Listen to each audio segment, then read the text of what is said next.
All right. Yes. What's up, bro? Got my man, Sadik Hadzovic, in the studio, finally. Sadik is one of the athletes that, when I had the idea to do this podcast, like, he was the first guy that I wrote down. He's an athlete that really just never is outworked, and, you know, his mindset and his attitude and, you know, his positivity and obviously his influence on social media, all the things, and he just does it at such a high level. So I was really excited to bring on Sadik today and get a chance to talk about kind of getting underground with him a little bit behind what you guys see on social media. So Sadik, thank you so much, man, for coming on. Hey, man, the honor's mine, bro. I remember we spoke about this a year ago. Yeah, totally. And I remember anytime someone brings an idea to me, I always encourage them. Yes. Always. But with the same token, I don't blow smoke up their ass. No. You know, if I feel they're not a good fit for what they're trying to do, or I'll let them know. Yes. Like, hey, you sure you're ready for this? But yeah, we spoke about this a year ago. I'm happy to be here, bro. Yeah, man, it took a while, but you know, again, it's one of those things where, and we were talking a little bit before we started recording about just how we've had so many great conversations over the years working together, you know, helping prep for some of the Olympias and some of the competitions over the last couple of years. And I was like, damn, if I could just bottle this shit and like put it out there, it would be unbelievable. Because I think, you know, especially with bodybuilding, I think more than any other sport, a lot of people, you know, it's not that it's shallow, but I think a lot of people don't ever get past that first layer. And it's easy to just show like the physical stuff on social media because that's what people are attracted to, obviously. And that's what people are interested in learning from you. But it's so much more than that. Like, I mean, like, you want to expand on that? Like, yeah, for sure. I mean, going back to what you said, if you could only cultivate it or bottle it. Right. But you don't need to bottle it. I have no advantage over anybody else. I've never played a sport in my entire life. I've never lifted a weight until I was 18 years old. Wow. In fact, I was 130 pounds at almost 6 feet tall when I graduated high school. So if somebody's asking, hey, can I bottle what you have? Can I use what you have? You don't need to bottle what I have. Just make your own shit. Right. Make your own shit. You know, don't be scared to start from the bottom. You know, 18 years old, you can imagine I'm so skinny. I don't feel like I belong in a gym. I never wanted to be a bodybuilder. You know, it kind of just happened by accident. Sure. So me doing my first show was more to shut people up. Hey, you got a great physique, you should compete. You got a great physique, you should compete. I'm like, what are you talking about? That shit's gay as hell. Like, I ain't trying to compete, like, because I went to one bodybuilding show and these people were in thongs on the stage. Right. These grown-ass men were wearing thongs. I'm like, and how old were you at that point? I was 18 years old. Yeah. Wow. 18, 19 years old. Because I worked in a supplement store and didn't know shit about supplements, protein powders or creatines or any of that. Now I'm an expert on it. So I kind of did my first show just like, you know, just for fun. And I saw an opportunity to be the best in the world. And since then, it's been a 14-year run, 4 world titles, a dozen magazine covers, Incredible. and, you know, some big sponsorships. And, you know, now I make a living doing this. Unbelievable. Yeah, Had you ever imagined that bodybuilding would turn into like a full-time business / career? Like, if you were to tell yourself at 20 years old, like a couple years into your fitness journey, that you would be one of the most influential people in bodybuilding. Like, we were talking about this again, like even before we got on, just like you spearheaded 2 brand new divisions at 2 separate times in your career. Right? Yeah. You were one of the first men's physique competitors, and obviously you dominated that division early in your career. And then when Classic Physique was released, 3-4 years ago, you were the first crop of like top 10 guys in that division as well. Yeah. So if anyone's listening, there's a Mr. Olympia, which is the Super Bowl of bodybuilding. Right. So I'm the first guy to actually compete back-to-back 2 consecutive years and place top 3 in both divisions. Wow. So I haven't been training like this. I've been training for 14 years, man. When people say they train for something 14 years, like I never miss a workout, Mike. You know, I never miss a workout. And it means so much to me because this started off as a passion. And to be honest, I started lifting weights to look a little better so that I get laid. You know, and you know, it starts off as something materialistic or something immature, like trying to get laid, attract the opposite sex. Yeah. And then I'm like, shit, I like the way I fucking feel when I work out. Natural endorphins. You know, I've always suffered from depression. Okay. So the number one thing for me dealing with depression is exercising, getting moving. And I fell in love with that, the person I was, the confidence I had after a workout. Right. And I just kept at it. Eventually, I had the six-pack, I had the muscles, but I would never take off my shirt because I was shy. I would go to the beach or the pool and not take my shirt off, although I look great. Really? Yeah, I swear to God, wow. man. Yeah, because I was very shy, man. So doing what I do on social media or even doing this podcast would never happen 10 years ago. I couldn't look somebody in the eye. You know, I couldn't approach a female. You get that like imposter syndrome where you feel like you're maybe not good enough to, or like you maybe like that there's that underlying tone of like a little bit of self-doubt, even though like you achieve those things. Like even for me, like, you know, you say like put 10, 15 years into something. Like for me, that's what I've been doing with athletic training. I never thought that this is what I would do. Like if you'd asked me in high school that this is what I was going to do in my life, I'd have been like, no, definitely not. I'm probably going to do like something more, you know, classic, straight up and down business wise. Yeah. Well, this is very unorthodox for me too, man. Going on social media, posting shirtless pictures. I mean, at the time there was only MySpace and then eventually Facebook. Which is totally different than it is now. Yeah. You had to like be a college student and like be enrolled in classes in order to see your classmates. But here I was. You can imagine me posting my first shirtless selfie on there. And my friends did not understand. Like, yo, what are you, gay? What is this shit? Like, I'm unfollowing you, man. I don't want to see your shirtless body when I'm trying to go on Facebook to look at girls. And so a lot of my friends trying to poke girls on Facebook. Yo, seriously. Same thing. I did a YouTube video. My first YouTube video was 8 years ago. And hey, what's up, guys? I'm 24 years old. My name is Sadik. I'm doing my first bodybuilding show. I don't know what I'm doing, but follow me on my journey. And that one video led to hundreds of thousands of subscribers. Wow. Led to millions of, you know, just documenting your journey. Like, you don't have to have the most, you know, you don't always have to spread knowledge or, you know, instruct people on what to do and how to live their life. Sure. Just show them by example. Right. This is what I'm doing. This is how I live my life. I have the balls to do something that I don't know about, you know, starting from the bottom. And eventually you pick up the tools along the road and you become great at it. I mean, the other day I was watching The Rock's Instagram Live. And then like 5 minutes into Instagram Live, The Rock goes, "Hey, Sadik, what's up, brother? Thanks for watching. I know you're working hard out there. See you soon." That's and awesome. I was like, oh, shit. Like, The Rock, get a little starstruck. Even you get starstruck. Dude, you know, it's totally, and again, I think that exact feeling resonates and translates across any different industry or different spectrum. We all feel like, oh man, like you get that apprehension to put yourself out there. And like one of the things that resonated with me right away with you was that you were like the antithesis of that. You're like, no, man, you got to fucking do it. You got to put it out there because you never know who's going to see it. You never know somebody will gain some value from it. And so like even like when we had first met, I had maybe been like 6 months into really like posting content on Instagram. And I think my YouTube channel was around for like a little over a year at that point. But you were always so encouraging, like, hey man, we can do a video today. Let's do something. You know what I mean? And you were so willing to help and share, like use your influence to help me out. And like you did it from such a genuine place and I was like, man, like a lot celebrities and athletes like should take a note because like same thing with The Rock, like he's very altruistic in that sense. And I think the same thing about you, where you do things because it gives you intrinsic value, right? Like, and the same thing with me, like I like to help people because it makes me feel good about me that I'm able to help somebody else. I mean, I wanted to encourage you because it changed my life, dude. Changed my life. Totally. I grew up poor. I grew up insecure. You know, we always had the shitty car. And when my parents would drop me off at school, I'd be like, no.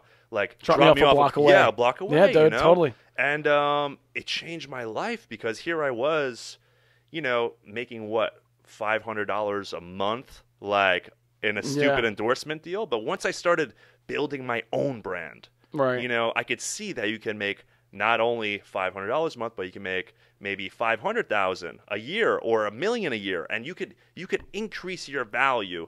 Not only that, you know how good it feels when someone says, "Hey, I saw something you posted, man, and because of you, I lost 50 pounds. Or because of you, I stopped using drugs or drinking alcohol. Awesome. Because of you, I was going to kill myself, but you posted a video that was very inspirational. I decided I'm going to keep pushing forward." I get the same thing. I get people reach out and say, "Hey, Mike, you posted that video about this injury, and it helped me so much. I've been to so many doctors that couldn't figure out what was wrong with me, and I did this one thing, and I feel so much better." And it's like, man, that is a drug, isn't it? It's amazing, isn't dude. it? Like you get that like dopamine rush and that endorphin release just knowing like, wow, I put this out. And again, that was my big hesitation up front too, is like I was worried about putting stuff out there and being like, oh, look at me, look at me, look at me. And the more I did it, the more I realized how little it was about me. And it was really just about connecting with other people. And so even on a segue of that, like obviously we're kind of dealing with this whole coronavirus thing, and I don't want to go down that road too deep because we all know, right? Yeah. But like over the weekend, yesterday, I was just kind of feeling a little bit in a funk, and I was just like, you know what? I'm just going to share the real shit.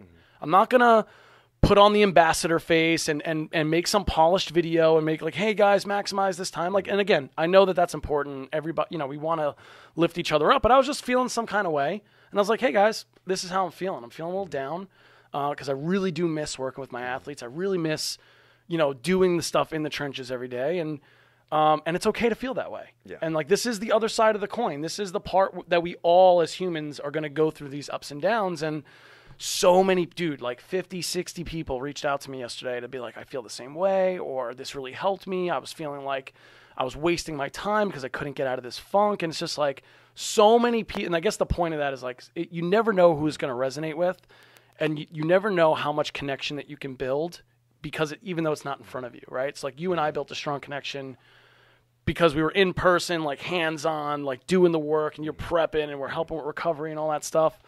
But, you know, that friendship is, you know, lasted through any different medium, you know, which has been awesome.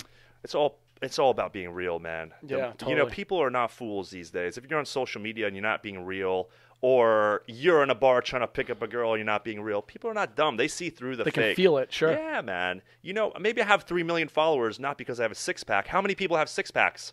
Tons of people have six-packs, but why are people attracted to me? It's the personality. Right. Why are people attracted to The Rock? It's the personality. Why authenticity. Authenticity, exactly. Yeah. So that's what it's about. It's not about being better than anybody with the perfect selfie, the perfect video, the perfect positive message. Sometimes you could have a bigger impact not having a positive message. Hey, listen, you know, like, I'll be honest with you guys, and I work out all week. I'm depressed. Sure. You know, I've been a little overwhelmed, been watching the news. I'm stressed out, and I'm worried. And that makes you... And that's totally valid. That humanizes you. Humanizes you. As an athlete, like, you're not always going to feel motivated. You're not always going to feel, you know, like you have to go on social media and be inspirational. You just are. You just are. You just know? By being. Just being. By that's doing. Awesome. By doing, man. And every time I would work with you over the past few years, I would always encourage you because life is short as well. Mm-hmm. Life is short. I was just talking about this in the car ride here. We don't have 100 years. We could get hit by a car, plane crash, die of sudden disease. Right. You know, anything could fucking happen. So if you have a little idea, or fucking if you're go passionate, for it. Push the chips in. If you're passionate about just one little thing, totally explore it, because you never know where it'll lead to. Like right now, I'd probably be working some shitty ass job, depressed, you know, and not really ever follow my passion, never travel the world, never meet amazing people, experience different cultures. But I had the balls to get started. I didn't know what the fuck I was doing. Like I said, man, I didn't lift a weight in my entire life, and I'm one of the best bodybuilders in the world. Like, that's so odd to me. And that's not even like a joke. That's like legit. And that, even like one of the things that I instantly recognized about you was that you are the same in real life as you are on your social media. They're like having that conversation with you. You're not afraid to say what people need to hear, even if it's not, you know, what they want, rainbows and unicorns, you know what I mean? But that's really powerful. And I think, and correct me if I'm wrong, but that probably rubs some people the wrong way. Oh yeah. Well, some people can't, like, they feel like that genuine, authentic version of yourself is not. And so they like fight back on that. Have you experienced like the other side of that coin? It's true. So when I was prepping for my last Olympia, it was September 2017. I remember. I was there. I prepped for 11 months. 11 months. And I'm not talking about like I exercise every day for 11 months. I mean every meal, every drop of water, every grain of rice. One of the most impressive things I've ever witnessed. I was hyper-focused. So there's something called focus, and then there's hyper-focus. Sure. And I was fucking hyper-focused, Mike. Like, dude, you were uber-focused. Like, it was like you could cut a fucking... You could cut it with a knife. It was so sharp, your focus, man. It was crazy. And being hyper-focused is an amazing thing. It's an amazing thing for me. But I didn't realize how it rubbed people the wrong way. I was so focused that having a conversation, hi, how are you? Good to see you today, wasn't important. Making eye contact with people wasn't important. Right. You know, having small chit-chats in the gym wasn't important. And the reason is because the outcome means so much to me. What I'm doing, the Olympia, competing, being the best in the world means so much to me that people mistake me for being arrogant or full of myself or, you know, like an asshole. Or they want to project that on you so that they can not like you. Exactly. Because they might maybe be a little insecure themselves or just like, you know, again, like, and bodybuilding is one of those sports where there are so many impressive athletes in the sport that you've never heard of, that never make it to a big show, and they look unbelievable. Yeah. And like that was the one thing for me was like, you know, again, like you and a few of the other guys from Bev's that became clients really got me interested in bodybuilding when I really, you know, like had a loose interest in it before. Like I knew Arnold and Frank Zane and like, you know, Palumbo, like all the big names, like, you know, that guys that like transferred from bodybuilding into like movies and TV and stuff. Ferrigno, yeah. All these guys. But like, and I didn't realize the width of the sport and how many people are into it really until I met you and a few other guys, but mainly you because obviously the reach that you had on social media, I'm like, holy crap, this is like millions upon millions upon millions of people that are either interested in it, watching it as fans, or participating in shows, going to these shows. Or they're interested in getting into it. Or on the contrary, there's also businessmen, people that don't work out, no business, you know, no bodybuilding experience, and they're following me because they're inspired by what I'm saying. Yeah. If they could only, like you said, if they could only bottle up and use that, give it to their employees, bring it into their own lives. Totally. But that's the thing about being hyper-focused, man. I have my blinders on. So I flip a switch. I have a switch that I flip. And I call it the killer instinct. And when I flip this fucking switch, nothing fucking matters. Nothing. Not my bills. Right. Not my, you know, family functions, weddings, nothing. Small talk does not matter. In fact, I can't resonate with everybody. I can't be around people because I don't want people's low frequency to interfere with my high frequency. My focus versus their lack of focus. If I'm in a room with you and you're 100 degrees and I am, let's say I am 200 degrees, okay? Some of my 200 degrees I'm going to pull it. Exactly. So now you're going to be 120. Right. Okay? So now you're 120 and you go into a room, let's say with Joe Schmo, and Joe Schmo is 50 degrees. Now what's going to happen to your degrees? You're going to go down to maybe 80. Right. So this energy, I use degrees as an example, rubs off on people. So I need to be around positive, motivated individuals or, which was 90% of the time, be alone. And only surround myself with that hyper-focus. YouTube videos, Tony Robbins, other people that are very influential, books. So you don't physically need to be around people. Right. Oh, Sadik, you're so lucky. You live there and you have these people as mentors.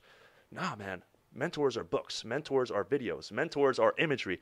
Mentors are music. Sure. You know, you could pull that inspiration from anywhere, really. Exactly. And that's why I always love to hang out with you. And I try to raise your level, try to raise your degree. Nah, man, you have an idea, do it. Because what happens? People have so many ideas, they never do it because they don't want to. So that one voice that's an influence in their life says, oh, you know what? Like even my mom, you know, my mom passed a few years ago. But like when I was like, hey, I really want to start my own business and get into this, I'm just sick of working for other people. Like I'd rather work 100 hours a week for myself than 40 hours a week for somebody else because, you know, I'm a passionate guy. I love what I do. I'm smart. Like I put everything I have into it. And I love that you said like about energy because you're dead on it. You're either bringing energy or you're sapping energy. There is no in between.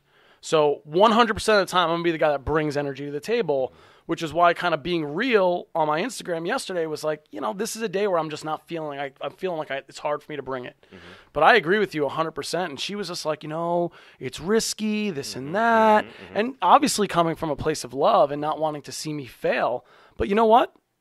I needed to fucking fail. And I did, and I have many times since then. But I wouldn't be here talking to you right now.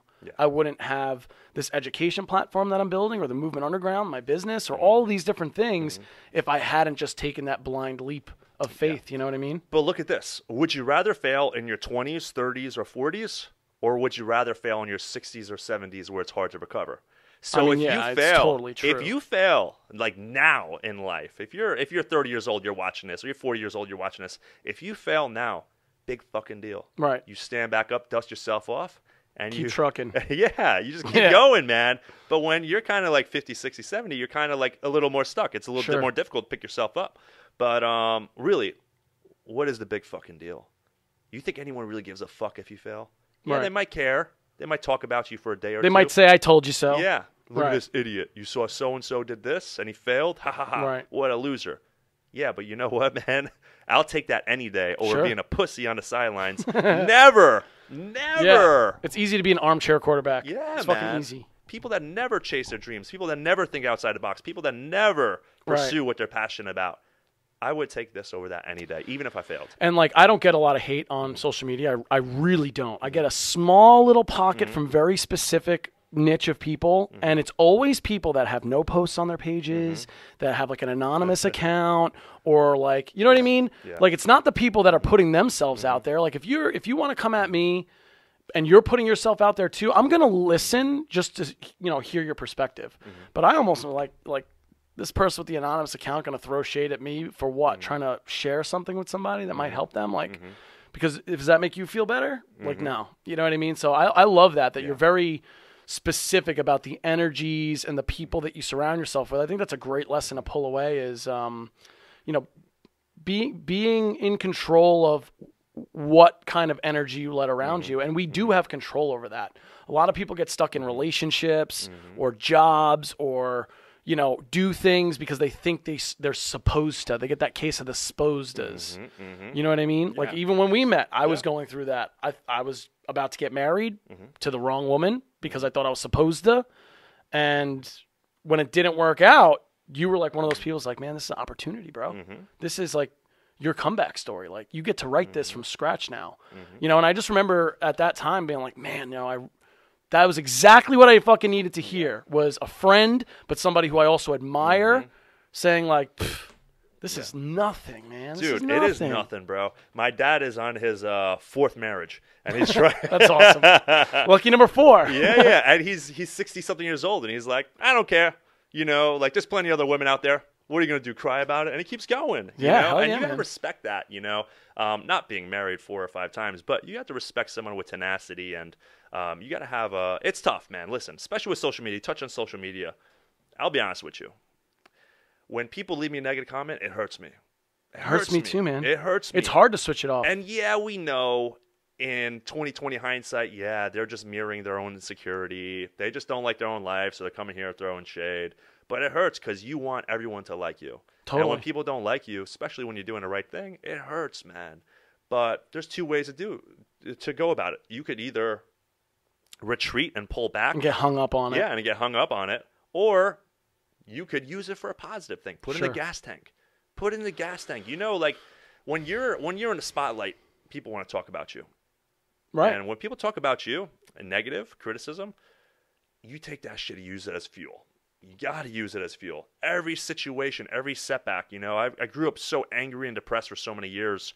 My father left the house when I was 8 years old. I didn't speak to him again until I was 18. So that's 10 years of my life, and that's when you need your father the most. Those are very formative years. Influential years. Yeah. And that's how I got into this whole insecurity of, I don't feel like a man. I don't know what being the man is. So what I would do during those years was I would turn on the TV. And when I turn on TV, you see Sylvester Stallone, Steven Seagal, Schwarzenegger, Rambo, Schwarzenegger, WWF. So you see all these motherfuckers, and what do they have in common? Number 1, they have no emotions. Number 2, they're fucking jacked out of their mind, and they're yelling, and they're screaming, and they're masculine, So I was like, fuck, I got to be like these guys. That's why when I was 18 years old, I looked in the mirror one day, and I was like, fuck, man, I'm a skinny little bitch. I got to do something about this, So all these years I've been chasing the man, being the man, trying to be the perfect man. And what I'm doing is, it's all bullshit, Mike. That's not, the body doesn't make the man, the muscles doesn't make the man, having 0 emotions doesn't make you a man. In fact, it's the opposite now. Yeah. Having emotions, being there for your friends, being supportive, being caring. Or just being able to acknowledge it, right? That you're feeling some kind of way, or like, I don't like this, and being able to acknowledge it for yourself, and then be honest and courageous enough to let those around you know as well. Yeah. And what you have is the courage to let people know that, like, hey, now's not the time. Yeah. And I don't want to be fucked with neither. Right. I still want to be a man. Sure. In fact, like, I look at these muscles, A few different ways. Number one, this is an armor. It's an armor for me. You know, wow, this guy. You know when an athlete walks in a room. What happens when an athlete walks in a room? Chest tall, broad shoulders, chin in the air. Be like, wow, this guy. It's an aura. Yeah, it's an aura. Like, damn, this guy takes his body and his fitness serious, so he must take everything else serious. I'm not going to fuck with this guy. Or I'm going to try to pick his brain and learn from this guy, because athletes have tremendous dedication. It's a 24-hour job. It's nutrition. It's physical therapy. It is sleeping. It is training. It's a regimen. And it's also saying no to a lot of stuff that you probably want to do too, you know? Yeah. So it's that, but it's also a means to live life on your own terms. Right. You know, I never left the tri-state area in my entire life until I started doing bodybuilding shows. First time I left New Jersey, New York, Long Island, Connecticut was, what was I, like 20 years old? Wow. You know, and I just wanted to travel, and I've been to almost all the continents, been to dozens of countries, and it allowed me to make a living off this, man. But it's all social media. It's not being the best in the world. It's not having that first place trophy. It's social media. It's what you built. Right. It's the come up. It's documenting. It's the journey, showing people that you're a human and you're not just some dude that's loaded himself up on steroids or genetically gifted, or, you know, this guy's a loser. He spends all his time in a gym. It's more than that. So much more than that. And that's the beautiful thing about bodybuilding is it demands 100% of your time. That's awesome. 100% of your time. Do you love it as much now as you did like years ago when you started? I love it so much more now. Really? You know, especially because I retreated. So my wife and I were trying to have a baby. I retreated a little bit, took a step backwards. That's awesome, only to take 2 steps forward, man. You know, and I can't wait to get back to it because I'm 32 years old. You know, I'm 32 years old. My body, a bodybuilder doesn't hit their prime until they're 40. Right. So you're about to hit you're like in that zone where I'm on the That's crazy to trajectory. think that you're really not even in your prime yet, man. I know. And you're as accomplished as you are in the sport. It's unbelievable. Yeah. I mean, most of these guys, they've been training for 20 years before they win the Olympia, you know? So for me, I've only been training for 14 years. So, you know, I have plenty of time to go. And That's plus, awesome. I'm very smart, man. You know, I'm very smart. I'm very, very, I guess I would aid on the side of caution, you know, in terms of seeing you twice a week, getting my body worked on, making sure my sleeping is good, not drinking alcohol. You know, I just take care of myself. Dude, man. yeah, that 2017 Olympia run, I mean, we literally did 2 sessions a week for like the whole 11 or 10 months. It was unbelievable. And to watch you go from like off-season mode in like through that entire prep was just nothing short of just unbelievable. Yeah. I remember one day you told me, you were working on me. You're like, man, this is so cool. I was like, what do you mean? Man, I always seen the textbooks of like the muscle anatomy, like the drawings of the muscles. And now it's like I'm fucking seeing it in real life, like the same things you would see in the textbook. Totally, man. No, like even like you know, when you dissect a cadaver, right? Like when I did cadaver in school, you know, like it starts to feel, you know, when you're looking at it on like a dead person, like it starts to lose like the human part of it. You know what I mean? Like it kind of just feels like meat and looks like meat. But like when you were just like peeled, like you were down to like 2% body fat while your skin is like paper thin. Yeah. And like to see the change from on the table to off the table. Because like, again, when in manual therapy, we're really talking about more like the neurological side and why these things change like tone, and it's more indirect. And we're not talking about the mechanical side as much anymore.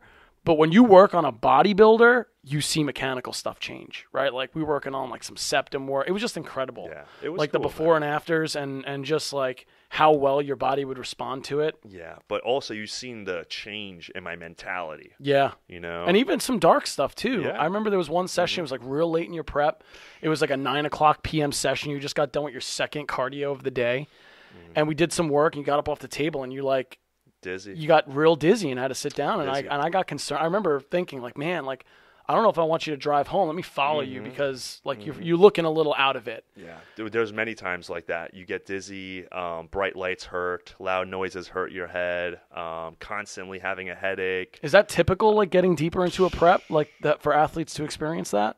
Yeah, I mean, good athletes do. Yeah. There's plenty of athletes now that never reach that level of conditioning. Right. So, dude, you were just absolutely shredded. It was unbelievable. For me, like, I'm known for my conditioning. Yeah. But I've also have such a high threshold for pain and suffering. Mm-hmm. I've always had. I don't know if my parents from Eastern Europe and we've been through a lot of shit, like our ancestors. Like genetically predisposed. Yeah. Like, you know, I grew up in a household that wasn't really that nourishing. Like, our hugs weren't really hugs. They were more like pat on the back, like, hey, you're doing great, how are you, you know, like, right. I love you, you know. It's not really like a very nurturing, like, friendly environment I grew up in. It was a no nonsense household. So I have a no nonsense approach to being the best at whatever my craft is.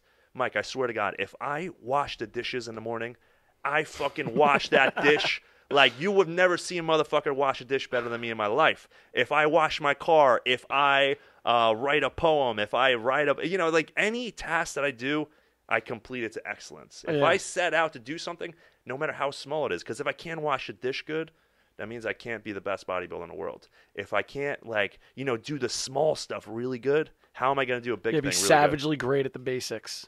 It's a blessing and a curse. It's a mindset. Totally it's is a blessing mindset. And a curse, man. Not everyone understands, you know. Talk more about that. Talk more about the curse side of it.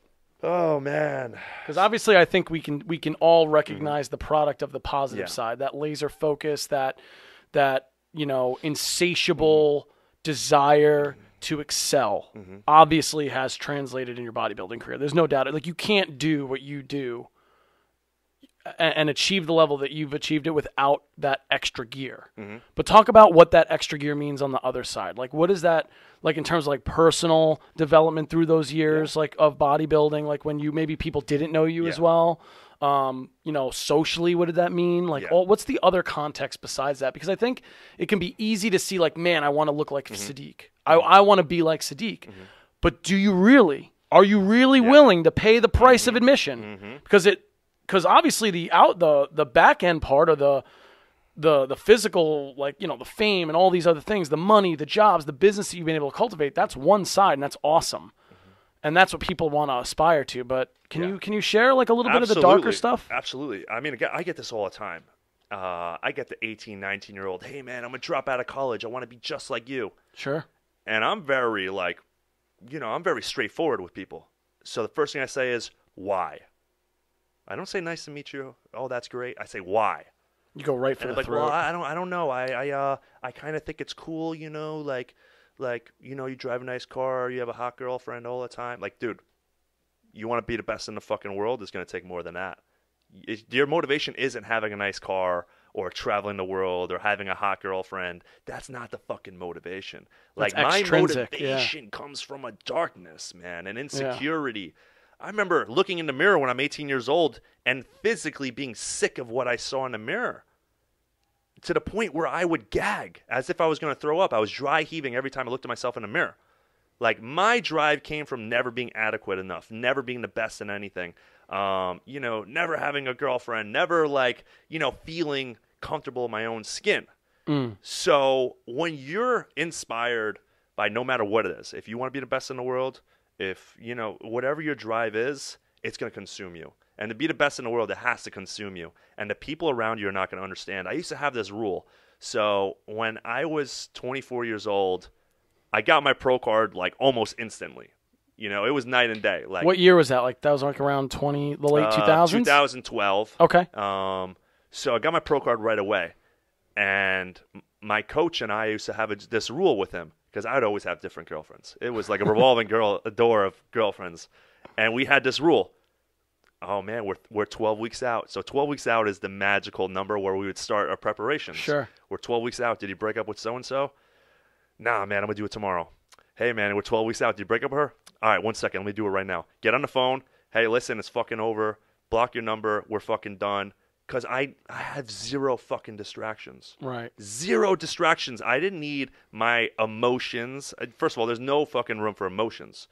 It's only wake up, do cardio, eat food, go to the gym, eat food, take a nap, do cardio, go home, eat, sleep. There's nothing else. You got to be able to ignore it, really, right? Because otherwise else. You'd be like, if you were listening to that voice that says, this sucks, this hurts, I'm hungry, you know, I want to go have a beer with my friends and eat some pizza and wings. Can't do it. So you just have to switch. Is that the switch? I don't have any friends. You just switch it off. When I compete, I don't have any friends. I don't have any interactions. I don't have anything. It is just eat, sleep, and shit. Sure. Exercise, nutrition, and sleeping. That's all it is. So friends don't understand. Maybe I had, let's say I had 10 friends. Now I only have 2. Right. You know, only the people that really understand, really love you, and stick around, those are the friends worth having. Sure. It's not like you're not seeing them because you're at home playing with your dick. You're out there trying to be the best in the world. Yeah. You know, so the people that really matter in your life will understand. But we were talking about this before. The shoemaker has the worst shoes.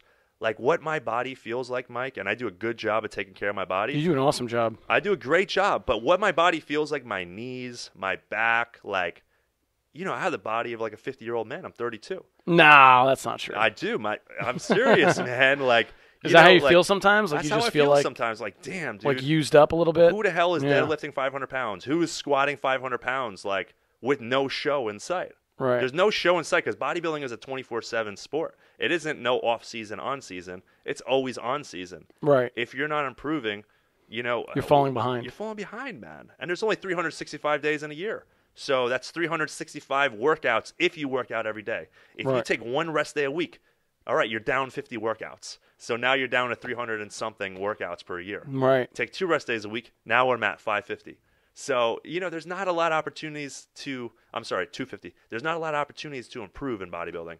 So, and I think it's important for, like, again, listeners to understand, you know, what Sadik is talking about is an extreme, you know, obviously desire to win, but, like, truthfully, like, the guys that you see on that final stage at the Olympia, this is what they have to do. It's not like, every other day, or I'm going to take my rest day 3 days a week, or whatever it is. It's like bodybuilding is one of those sports where, you know, and again, when I work with athletes from every professional league, and there are times in the year where we're just like, you know what, man? You just pitched a whole season, take 2 weeks off, go on vacation, don't do anything. Like even for you to go on vacation with your wife, you have to plan it so that you can get a lift in. So it's like you got to look at, like, okay, where are we going so that I can work out? Your meals, your training. But listen, when you're training at this level, when you're purposely taking your body to a survival mode, that's how you look the best. You take your body to a survival mode. You're projecting this perfect image of health and fitness, and you're smiling on stage, but you feel like you're fucking dying. You're at like the most unhealthy level that you can be at that point. Exactly. You are at in real life. You are like, yo, you need IVs. You need water in your system. You need a fucking, like, you know, you need a fucking cheeseburger, goddammit. You know, like there's preparations. Like when I get 1 month out from a show, you know, your dick don't work because you're so overtrained. You know, like you're so like. Your stress is just through the roof. Your body is just so inflamed, and you're putting yourself through so much suffering. You're taking away the simplest joy in life, which is sex and food. So if you're not eating what you like and you're training at like this crazy hyper level, dude, you feel like shit. It's amazing too because you know, I'm really into like anthropology and like human origin and just like kind of like what are the things that drive us as a species? You know, like kind of that question of who we are, why we're here. And there's really 3 main behavioral drivers, like 3 main things that will drive someone's decision making. The first one is shelter, like safety, general safety. Then sustenance, food and water. Third one's sex and reproduction, right? So like as to do what you do, you basically have to deny yourself of like at least 2, if not all of those behavioral drivers. Like, you know, you're going to a place where you're not safe physically because you have to be training at that upper edge of what your capacity is just for you to continue to build muscle and make gains. Like you have to be at that threshold point, you know? And it's not that you don't want to; it just physically won't happen.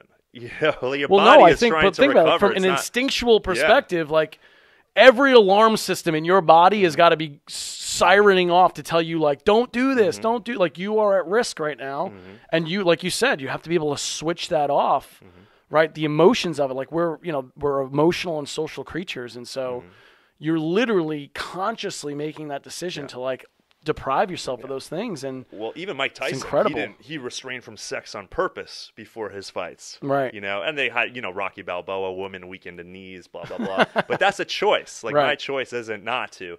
But it's crazy, man. I mean, on the contrary, as crazy as it sounds, the only times I feel truly alive, Mike, are when I'm competing. when I'm preparing, I call it battle, but when I'm preparing for a bodybuilding show, that's when I feel the most alive. Right. So like I call it civilian mode. When I'm not competing, when I don't have a show picked out, I'm a civilian. Right. And I'm kind of like, it's a little lackluster. But when I sign up, when I commit to a certain date, let's say it's 10 months from now, man, every fucking day is a countdown. Sure. Every day is opportunity. Every day is I'm working towards something. I don't like never not working towards something, whether it's my social media, whether it's my bodybuilding, my body, whether it's my personal relationships, whether it's my business. I need something always to strive for. And I feel like that's where a lot of depression comes from. A lot of depression comes from people that don't have a goal. No matter how small it is. No matter how small it is. Could be something material. You know what? By the age of so-and-so, I want to have a Ferrari. Or I want the white picket fence, and I want to be married and have my first kid, and all this bullshit that we're told. In reality, it's all bullshit. Right. Like, why do I got to get married by this date? Why do I have to have a white picket fence? Why do I supposed to? Yeah. The supposed is, man. You're supposed to. Yeah, supposed to, and keeping up with the Joneses and so-and-so. Same thing you were talking about before. With your mom, like, are you sure this is what you want to do? Like, the way I grew up is, like, you get a job, you get job security, and you stay in that little comfort zone, even if you're miserable. Just endure it. Like, fuck that. Just suck it up, stay part of the company, and eventually it'll pay off, yeah. Fuck that. That doesn't happen. It doesn't always happen that way. Like, it's good to have dental and benefits and health insurance, but it's also good to optimize your opportunity as a human being. Sure. To reach your full potential. In something, anything. And it feels fucking amazing. It does. It's a euphoric feeling. But you also get tired of it. Like, you get tired of being the best at whatever you do, and now you want to tackle something else where you're not the best and become the best at that. Because once you're the best, it loses a lot of its luster. So you always want to constantly be pushing yourself, taking on new obstacles, taking on new goals, new businesses. What are you doing now? What's new for you? Like, is there anything specific? Like, so right now, obviously, every show for bodybuilding's on hold. So we don't even know, like, what's going to happen with that. But at this point, is there anything new for you business-wise, life-wise, that you're kind of excited about tackling? Yeah, I was on the phone with Robin Chen. Robin Chen is the athlete director of Athleticon. The Rock is doing a bodybuilding show. That's sick. It's amazing. That's huge, actually, yeah. So that is supposed to be in October in Atlantic, Georgia, which I would love to participate in that. I don't know what the deal is with the current state of the pandemic, whatever. Right. Don't want to talk about that, but the current state of the pandemic and all that. But, man, just get back on stage, keep kicking ass. I mean, I do keep myself busy with my online clients, training people, helping them reach their best shape. But really, I have unfinished business. And I want to go up there, get a couple more titles under my belt.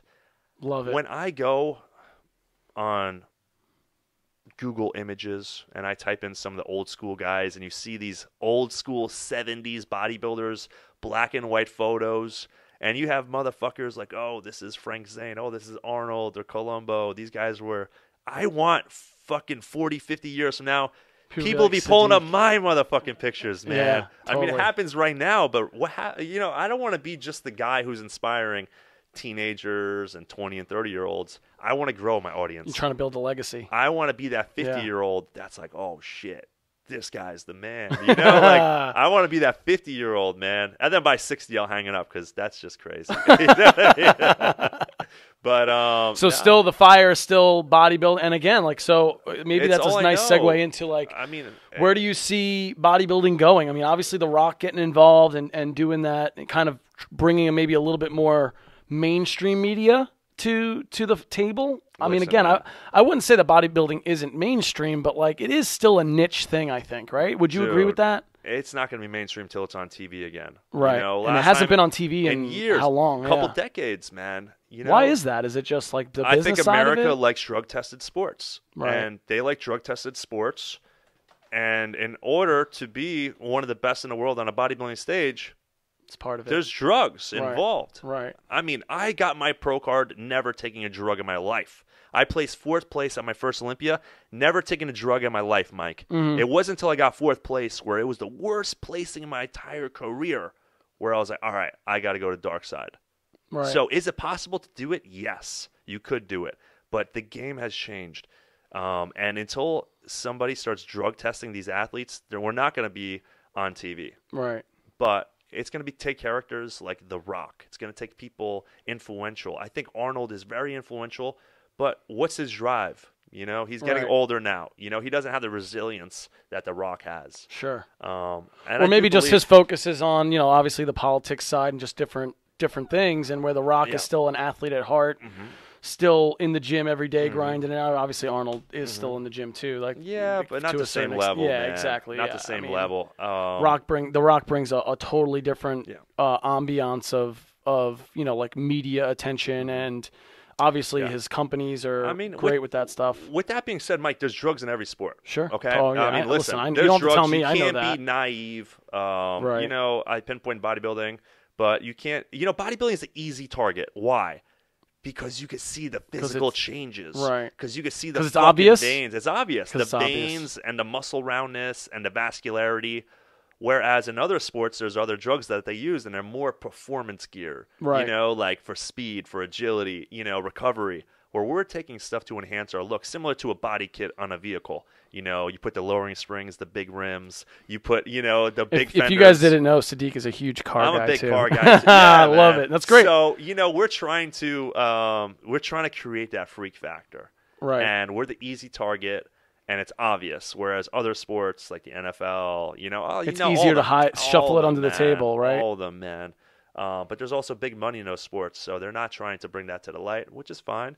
You know, but any sport, there is people that are going to do what they have to do to have the edge. Sure. Because in the moment, we're not thinking about health. We're not thinking about the side effects. You know, and there's tons of side effects to using steroids or performance enhancers.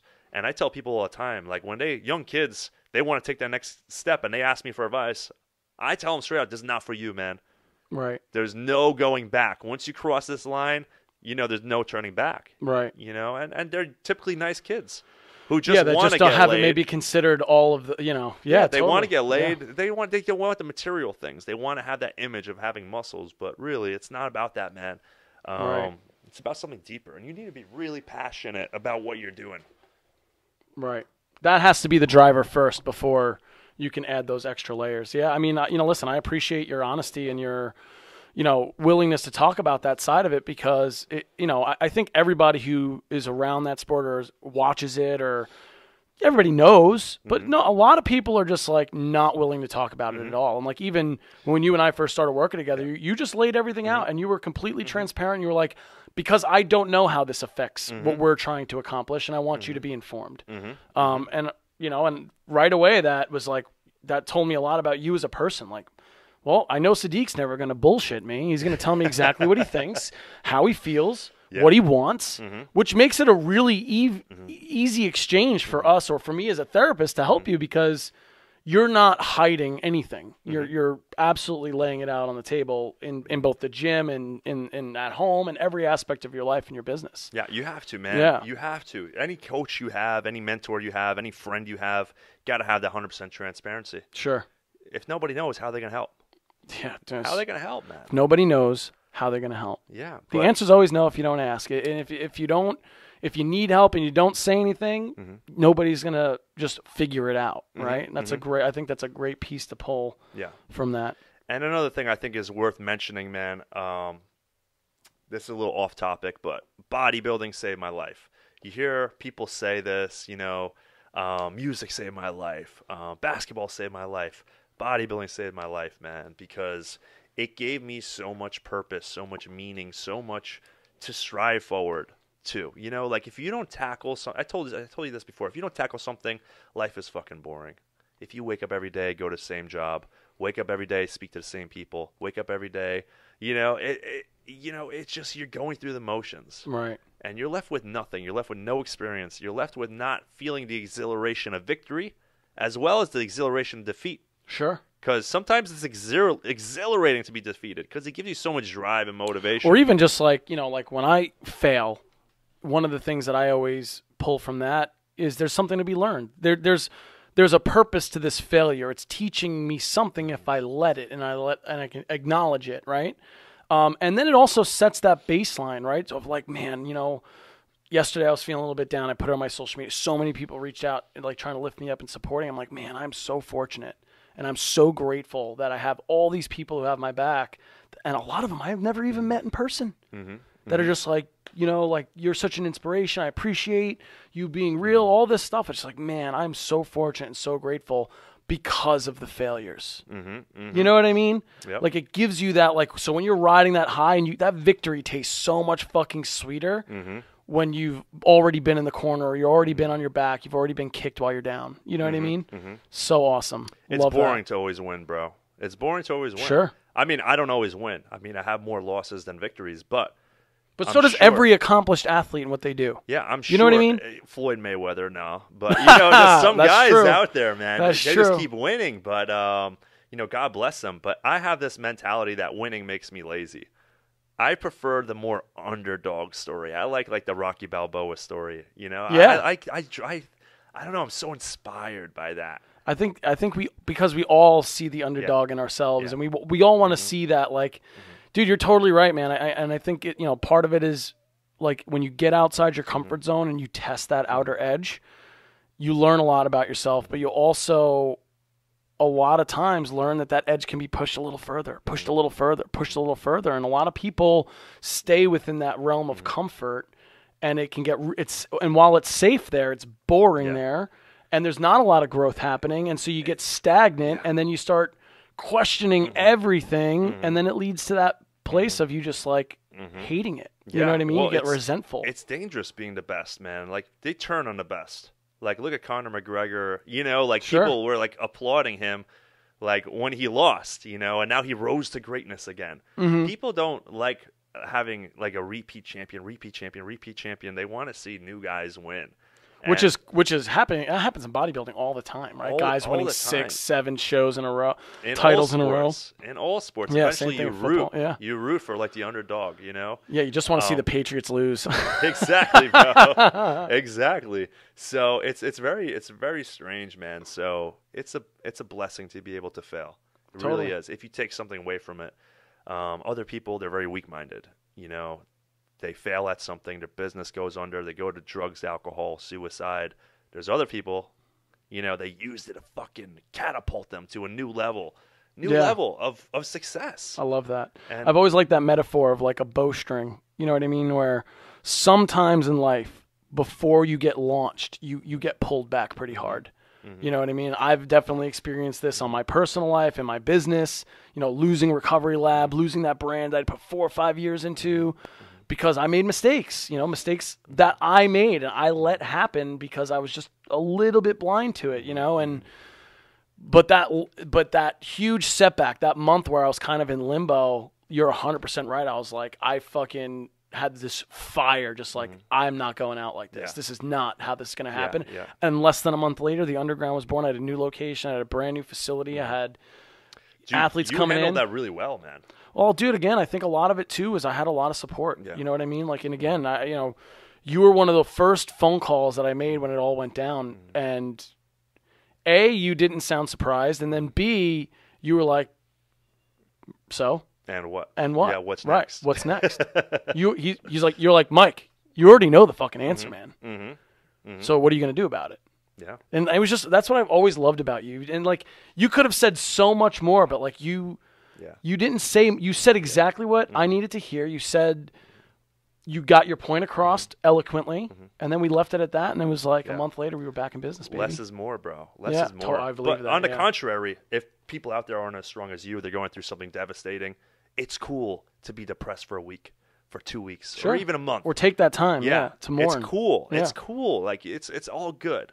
You don't always have to be strong. In fact, you know, a lot of great athletes have moments of weakness too. Like, I don't always love what I do. Right. You know, I don't always feel like doing what I do, but I do it anyway. It's the same thing. If you're hurt, if you're devastated, you got to do what needs to be done when you don't fucking feel like it. Right. Because that motion creates emotion, and hopefully it's new emotions, better emotions. Right. So that's the best thing to do is just keep moving forward, man. Love it. And, yeah, I mean, what is the big fucking deal?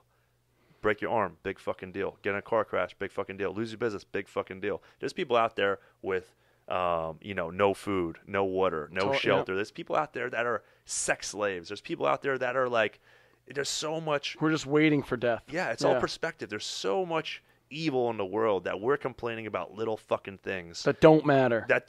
Right. Oh man, I gotta eat a diet of high protein diet. Oh man, I gotta do 30 minutes of cardio in my air conditioned house. Like, come on, man, you're a pussy. Like, what the fuck, man? Like, I don't give a shit. I don't give a fuck. Tell me to do 10 hours cardio or eat sand. Like, I will do it. It does not matter. If it brings me closer to my goal, I will do it. You gotta have that kind of resilience in whatever you do. Same thing. If you're in love with somebody, and you fucked up.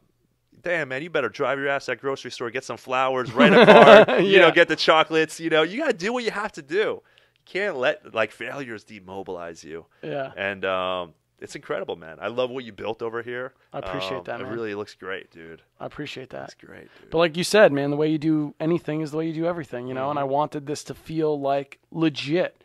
Like we sitting down, it feels high level because I want it to be high level. Yeah. Like I can't start this thing with, mediocrity in mind.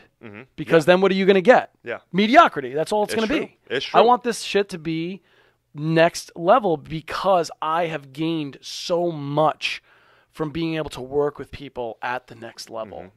Right? And that to me has always been so inspiring and so motivating. It's like, yeah, I could be bitching right now that my business was forced to be closed. But that's just wasting time and energy. I'm wasting time. And listen, I had a couple of days where I felt shitty and I let it happen. I accepted it, acknowledged it. I'm going to let this pass. But today, man, knowing you were coming in, I just I'm in such a better mind space right now. I've had years where I felt shitty. You know what I mean? I had years where I felt shitty, man. I mean, I didn't feel good until I was 22 years old, Wow. So my first chunk of life has been pretty shitty. And I have this thing where it's life doesn't start until you find what you're passionate about. That's when life starts. Elementary school, middle school, high school, that's a wash for me. Yeah. I wish I found something that I enjoyed, maybe, baseball or basketball or, art or music. Earlier in your life. I wish. Yeah. And it doesn't always happen that way. And some people do, and that's awesome. It doesn't always happen. I remember I was in detention one time in high school. And when I was in detention... What'd you do? Do you remember? I think I got in a fist fight. Yeah, I think I got in a fist fight. And this was skinny Sadik in a fist fight. I don't think people would cross you now. No, man. I don't know, bro. I think I was a little more agile before. But, I was in detention. It doesn't matter what I did, but I was in detention. And it was the PE teacher, and it was 5 of us. And he's asking everyone what he did. And he's like, you guys are stupid. And he's like, I want you all to take this piece of paper and write down what you're passionate about. And I was oh, fuck. That's heavy for a high school kid. That's heavy. There's this one girl in detention, and she literally was like, I'm not passionate about anything. I'm not passionate about anything. I'm not passionate about anything. She was probably in detention a lot then, huh? But it's really hard. The point of the story is this. I put some bullshit. I put drawing. Right. I did like to draw, but I wasn't really passionate about it. Right. The way I'm passionate about fitness and health. But you can't ask somebody when they're 16, 17, 18 years old to write down what they're passionate about because they don't have enough years of experience to even understand who the fuck they are in order to decide what you're passionate about. And think about our education system and how society is set up to be okay, high school, now you're going to go to college. Figure out what you want to do for the rest of your life because you're going to spend $150,000 on this education. It better be good. So many people just pick whatever and they hate it because we're setting them up for that. I'm the lucky one because I blew my fucking knee out into smithereens my senior year of high school, and that's how I got into sports medicine. Yeah, I was a cross player. Think about it, but lucky to tear my ACL, PCL, MCL, break up the bones in my knee. That's really unlucky as an athlete, but it led me down a path that showed me what I was really passionate about. And so I am lucky in the sense that at 18, I knew what I wanted to do. Yeah. Because of that experience. You are. I mean, you can't have it all figured out, man. Right. How? You haven't traveled yet. You haven't dated many people yet. You haven't lost enough. You haven't lost. Yeah, right. You haven't had any adversity. You get dropped off to fucking school on a bus. You fucking play sports for an hour afterwards. You go home. You fucking eat because your parents cook for you and go to sleep. Right. Like that's there's no adversity there. You can't figure out what you like or who you are. Some people can. But same thing. I remember my sister was like, all right, you like to draw. So how about you try to get a job for Pixar? Like computer animation will be great for you. And I was like, yeah, I guess so. Yeah, it didn't really do much for you. You know, graphic arts. Learn how to do design a website using HTML. Oh, okay. Fuck that, dude. I don't want that kind of life, man. So you can't possibly know what you're passionate about. Sometimes you find you in your 20s, your 30s, your 40s, your 50s. We don't know. We're not in control of that. Right. But experience everything. Try bodybuilding, try CrossFit, try, cross training, try, running a marathon, try, explore everything. Try swimming, try, there's so many different things out there. Until you experience enough things, you won't know what you like. I actually love that you said that before, because last summer, I was like, you know what? I really want to learn how to surf. I've always found it appealing as a sport, just so fucking cool. Right? Like it exudes cool, and guys talk about the stoke and getting in flow, and I'm just like, you know what? I'm into that. I want to feel what that feels like. And I think it's important throughout life to like be a newbie at something, suck at something. Yeah. But try something new. And after a month or two, I was starting to get a little bit better at it, and I found something that I really enjoy that gives me a lot of value in my life. It's a great way to kind of ground myself, to kind of reconnect with nature in a way, kind of let the day's bullshit wash off and just have that moment of like flow where you can just get in the zone on something. We've spoken about that too, about like how in the gym sometimes like you'll start working out and the next thing you know, an hour and a half, 2 hours has gone by and you're like, holy shit, I don't even remember all those sets, but you just get in that flow. You get in that state where it just comes to you, right? It's easy. It's smooth. It's effortless. Yeah. But even though you're putting out a lot of effort, it's really interesting. I love that state of how we can get there mentally. I just read something from Frank Zane. And in fact, I spent a lot of time with Frank Zane. So he told me this story in person, actually. He's able to do sit-ups for 2.5 hours straight. And so I asked him, I was like, how were you able to do that? Because these guys back then, they used to train for hours. And he said, well, I would imagine myself on all four corners of the room. And I would imagine myself out of body looking in at myself doing the sit-ups for 2.5 hours. That's interesting. I'm like, wow. What the fuck kind of weed you smoked, bro? What are you on? Give me that, dude. You know what I mean? But, since he's mentioned that, I'm like, all right, if these guys are doing 1,000 repetitions of abs, then at least I'm going to do 1,000 repetitions of abs every single time I go to gym. So what I've been doing now is I started at 250. Now I'm at 500.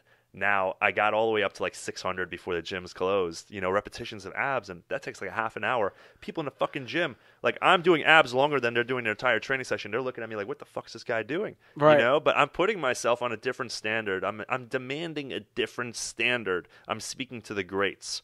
All right, this is what you used to do. You used to do 3 hours meditation. I'm going to do 3 hours meditation. You used to do 1,000 sit-ups. I'm going to do 1,000 sit-ups. You used to do this because we got so stuck into 15-minute abs, 1 hour workout, get in, get out. That's bullshit. It doesn't always take 1 hour to, have a great full body workout.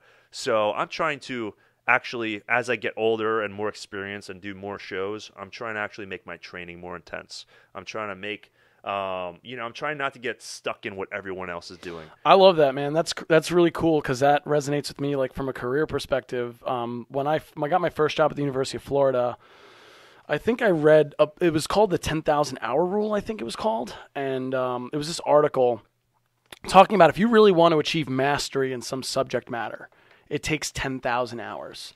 And I took that as like a personal challenge. How many days is that? 10,000 hours? Well, it depends on how many hours a day. But when I was at Florida, I was putting in like 100-hour work weeks every week. Wow. I'd open the athletic training room at like 6 in the morning. I'd close it at midnight because we had athletes coming in all day, every day. And that was my only job was just like to service these athletes, right? And so I was like, I'm going to put in 10,000 hours faster than anybody else that I know. And kind of in the same parallel, it meant not really having much of a personal life at all. It meant, kind of eating, sleeping, drinking, being in the training room, being with the athletes, learning as much as I could from them, from the other coaches, from the other people. And then, so like I get people that reach out to me on social media saying like, oh, what course can I take to know what you know. And I'm like, well, fuck. I'm like, here's some good stuff to get you started, but you got to just go in. You got to be in the trenches for years and be around and just get those reps and learn what it's teaching you. There's more to it than just what you can digest online or read online. Although that can be really helpful and get, starting you down that path. Yeah. You should do a course though. I am. That's what I'm. So like during this whole quarantine, a lot of people that do what I do have really shifted towards trying to do like virtual sessions. And you know me, I'm like super hands-on. I do believe that is a huge component, physically touching an athlete to not only just create that social bond and connection of like trust and buy-in, but like just getting that person's brain and their nervous system in more of like that learning mode through using touch as that vehicle.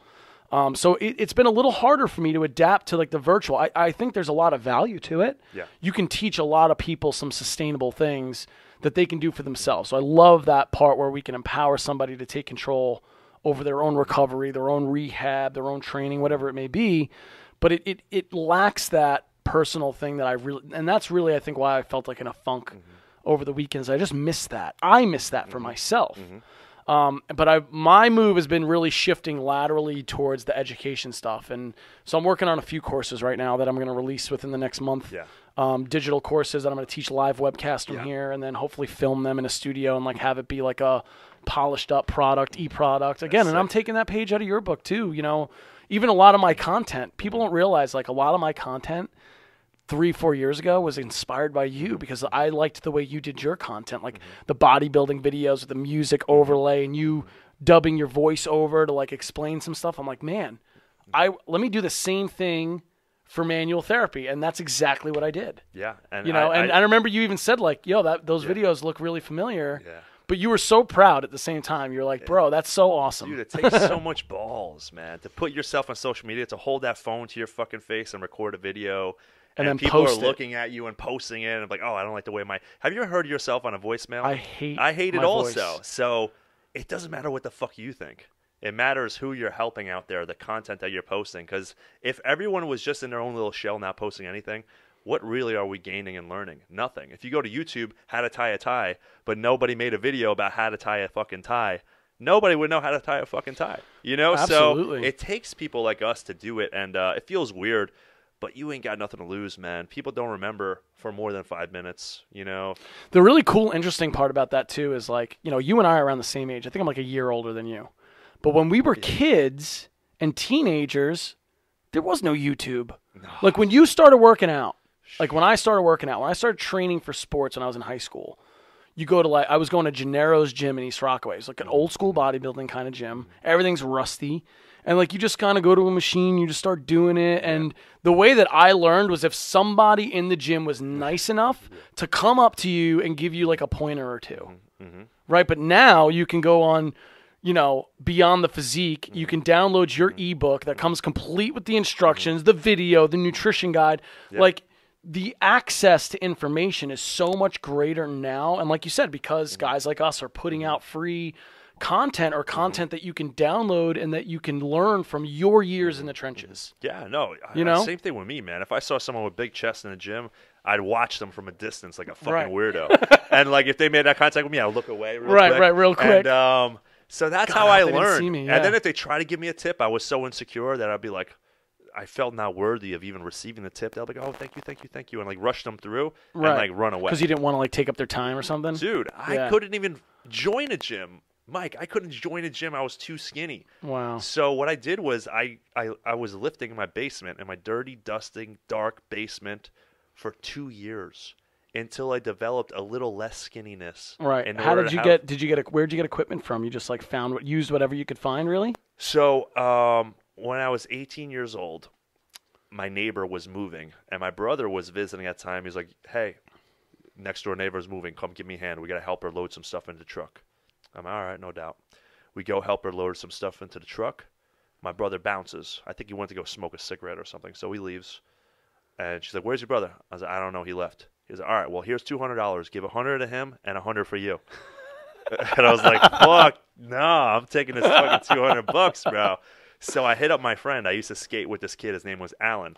and I hit up Alan, and he started getting a little bit of muscle tone. Right. And I was like, hey, man, like, what are you doing, man? Like, you got a little bit of muscle. Like, I got $200. Like, what could I do to get more muscles? I didn't know shit, bro. I didn't know shit. So he's like, all right, go to Kmart, get this bench. This bench is like $67.99. And then you're going to go here and get these 2 cast iron dumbbells. Then you're going to go to a supplement store, and you're going to get this kind of pre-workout. So I'm like, all right, here we go. I'm fucking driving. I'm buying all this shit. Like, I set it in my basement, and the dumbbells that I purchased were too heavy. So they were 30 pounds. So I couldn't even lift the own dumbbells that I purchased. Wow. So I had to go swap those out, drive back, swap them out for 15 pounds, build up the muscle endurance to, like, you know, a girl could lift 15 pounds, you know. So it really, like, proved to me how much I wanted to change. I really want to change. I remember when I would eat my meals, I would eat them over the sink because I would physically, like, gag and, like, throw it up. You know, and if I threw up, because you're just trying to shovel it down. Down. And if I threw up, I would get so upset at myself, Mike. And I'm like, fuck, man, I'm tired of eating. And I'd practically be like in tears. Like, now I had to force feed even more calories down my throat. Yeah. It was ridiculous, man. What I had to endure. I remember just like walking around the house, and I had these mantras. And mantras could either be positive or negative. Mm-hmm. A negative mantra is this: I'm gonna screw it up. I can't do nothing right. I'm ugly. The victim mindset. Fat. This. And it's easy to get stuck in there. And I walk around the house all fucking day. Oh, I'm so skinny. Damn, I'm skinny. Oh, crap. You know, like, that's what I would say all day. And I had to physically, like, force myself to, like, change my outcome. Because if I didn't do it, no one else was going to change it for me. And, you know, eventually, just through force feeding, you know, eating, I went from 130 pounds to 240 pounds naturally at my biggest. Wow. You know, so that was naturally. Yeah. So obviously I had like 2 abs, you know, I didn't have a 6-pack, but, you know, right. So I went all the way up there, you know, and it eventually got easier. But it's going to be a rough course.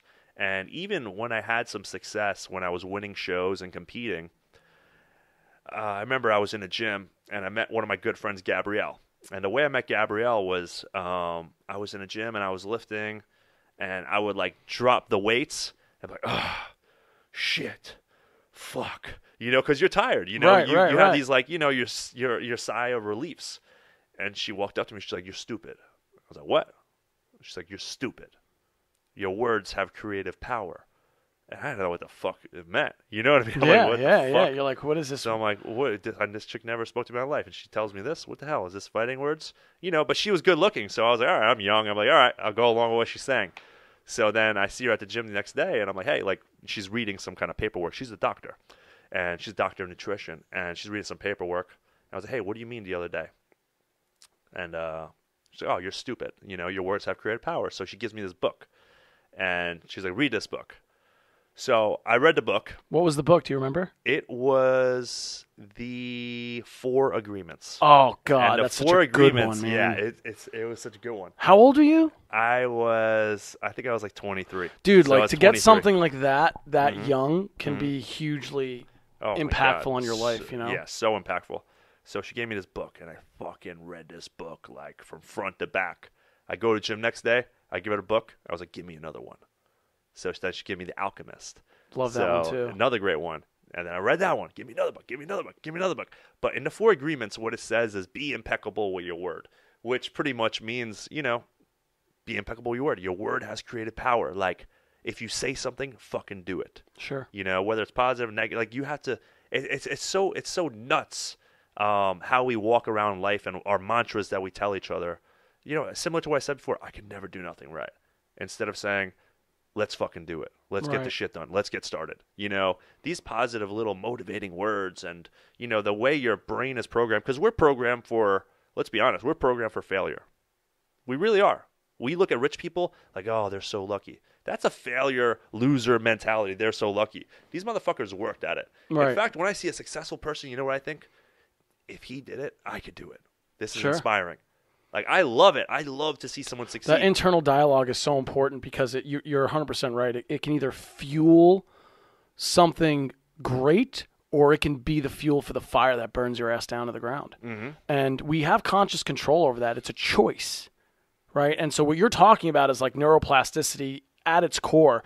You switched that conscious mindset from fuck shit, fuck this, to a more positive dialogue that basically started you down a totally different path, even though the stimuli were the same. Like the workouts are the, you know, like what you're doing physically is the same, but the context in which you wrap your mindset around totally shifts gears. One of my good friends, Mike Cox, he told me this. He said, squeezing the fuck out of the steering wheel won't make the car drive faster. I was like, wow. You know, like here I am giving myself so much resistance. Right. You know, I'm going through life with so much stress and, you know, resistance. And he's totally got a point. You know, it's not going to help. You're going to get the same outcome no matter what. Right. You know, so it was pretty cool to hear that. That's awesome. Yeah, it was pretty cool to hear. I like that one. Oh, dude. Thank you so much for doing this, man. I really, like I said, and I'm not bullshitting when I wrote down the list of people, like, and I'll show you the Post-it note. Sadik is the first one on the list. I know. We spoke about it. You know what I mean? Man. And we spoke about it a year ago, and I'm so grateful and so humbled that, it took a year for me to get my shit together, but here we are, and we're doing it, and we threw it down. Yeah, that's fine, I feel like we're definitely going to do this again. I mean, I can't see keep us. Going. I know you could, and there's so much more that I think people can pull from your experience and from the things that have driven and molded you as not only an athlete but as a person. And so again, I just thank you so much. And can you tell us about like some of the business stuff that you got going on? Like if people want to, get coached by you, if they want like some of your programming, like where can they go to interact with you more on like a more personal level? Because again, I think my audience is probably a little bit more clinical coaches, trainers, and I do think a lot can be learned from like what you're doing, not only from a physical training perspective in bodybuilding specifically, but also like business wise. Like, dude, that always impressed me too. Like how savvy you were. Like you're very intelligent. Like you know your shit, but you also know how to produce stuff with quality and how to get results. And I think, I'd love for you to share like where people can find that stuff. Absolutely. So you go to sadikfitness.com. If you guys are interested in training programs, custom diets, nutrition, if you're interested in anything, go to sadikfitness.com. Sadik Hadzovic on Instagram, Sadik Hadzovic on Facebook, Sadik Hadzovic on Twitter. Sadik Hadzovic on YouTube. Everything, man. You know what I mean? But the main takeaway, if you're listening to this out there, the main takeaway from me is if I could do it, anyone could fucking do it. I mean, really. If I had no experience, zero knowledge, zero physical mentors, zero YouTube. YouTube wasn't around. No, man, that's what I'm saying. Like, and if I fucking did it, you guys could do it too. It sounds cheesy and cliche, but just start, and you guys will be surprised about how well you do and how much knowledge and tools you pick up along the way. So if you're interested in looking better, if you're interested in getting faster, getting smarter, getting whatever, do the research, man. You gonna help with that too? Yeah. If you're looking to pick up a girl or something, I'll write you an ebook, How to Pick Up a Chick. No, Don't worry, Chelsea. He's talking about for other people, not for him. But no, for real, man. The world is yours. Yeah. The world is yours. That's awesome, man. The world is fucking yours, man. That's what I'm going to title this podcast. The world is yours with Sadik Hadzovic. Scarface, baby. I fucking love it, man. All right, Mike. Thank you, brother. Dude, thank you so much. Again, Again, guys, if you want to check out Sadik, obviously he's not hard to find on He's not hard to find on the internet at all. Definitely go check him out. He's a good friend of mine. He's an inspiring athlete. He puts out amazing content. And we're definitely going to have Sadik on again because I feel like we could have done 2 or 3 more hours like this. But absolutely. Thanks again, brother. And I hope you guys enjoyed the podcast. Please hit that subscribe button on Apple, on Spotify. Leave us a comment or a review. I'm definitely going to get back to you guys, and we'll get Sadik back on again in the future. Or even better, if you're inspired about what you heard or what you saw, share it with a friend. Share it, yeah. Share it with a fucking friend. Yeah, I love that. Thanks so much, guys, and be well, everybody out there. We'll see you guys next time on the Movement Underground Radio.